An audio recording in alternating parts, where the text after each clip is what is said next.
आता मानाचा मुजरा करतो की सातारा जिल्ह्यातीलच नव्हे तर जवळजवळ महाराष्ट्रातील बरेचशी लोक इथे समोर त्यांनी आणली। माणसाला माणसासारखं जोडायचं असतं आणि त्याचे एक सुंदर हार करायचा असतो। हे सगळं कौशल्य डॉक्टर संदीप दाखवे यांनी करून दाखवलेलं आहे।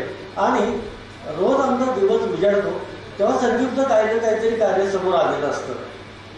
आणि सगळ्यात जास्त सॅल्यूट त्याच्या वहिनी म्हणजे तो रेश्मा दाखवे, कारण प्रत्येक यशस्वी पुरुषाच्या मागे एक स्त्रीचा हात असतो, त्याशिवाय पुरुष घडतच नाही हे आपल्याला इतिहास माहीतच आहे।